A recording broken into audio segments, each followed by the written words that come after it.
Now, a very important topic to discuss is actually how to construct an index.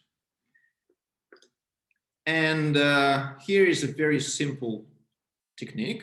Here's a pseudocode that constructs a simple index, just going through all the documents in your collection, parsing them, going through all the terms in every document, and appending that document to the terms inverted list.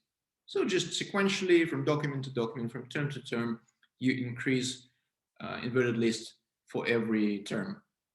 Now, of course, there are problems with this approach. There are at least two major problems.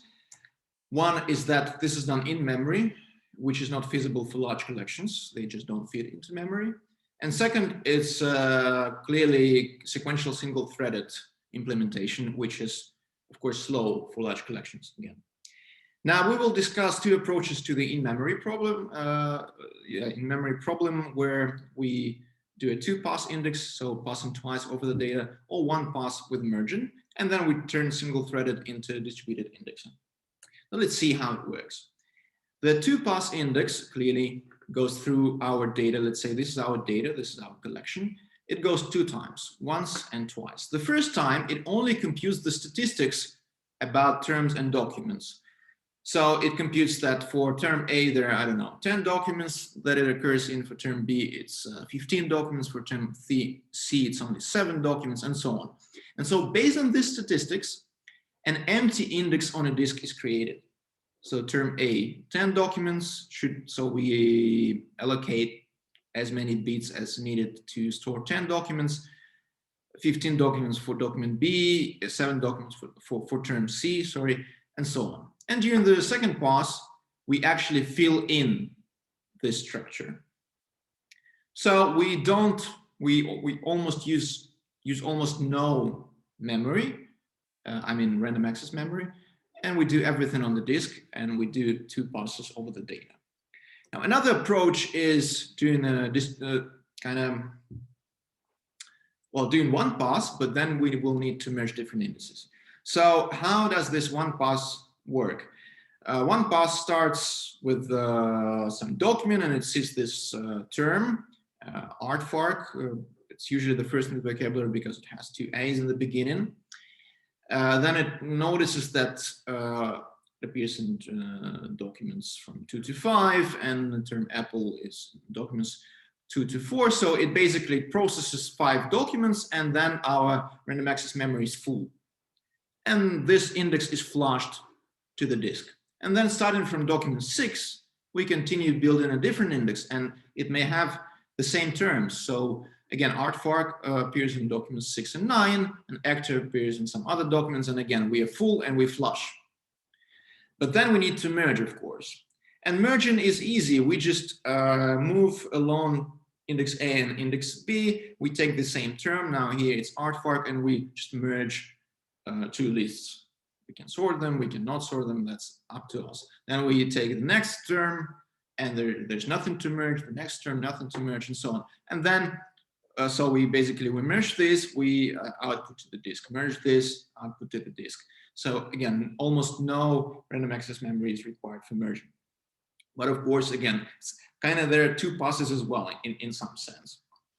So these are two techniques to deal with large amounts of data and not putting them into memory.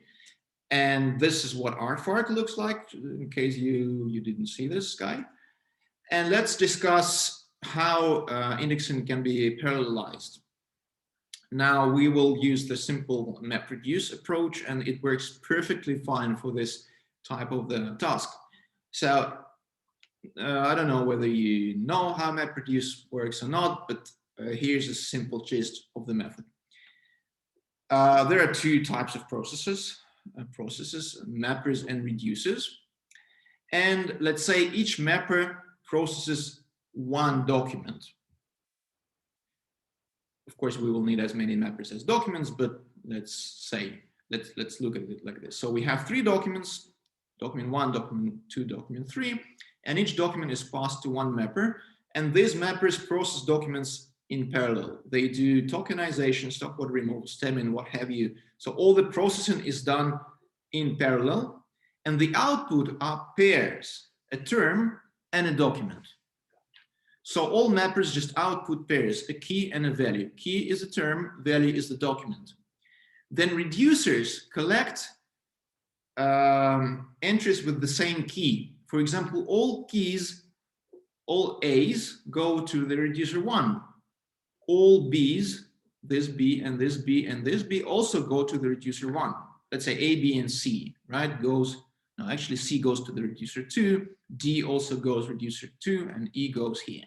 So one reducer processes certain keys, certain terms, and outputs, well, then clearly, if you have B going here, B going here, and B going here, what reducer needs to do is just put together P1, P2, and P3 and output this. So basically, a reducer already outputs a number of inverted lists. And again, these reducers can work in parallel because they are not connected to each other. So basically, you parallelize here and you parallelize here, and then, well, this can be directly outputted to the disk. So that's how you solve the distributed indexing problem. So in summary, for this part of the lecture, if you build an index, the most common problems you will see the in-memory problem and a single-threaded problem. So we have at least 2 solutions for the first and at least 1 solution for the second problem.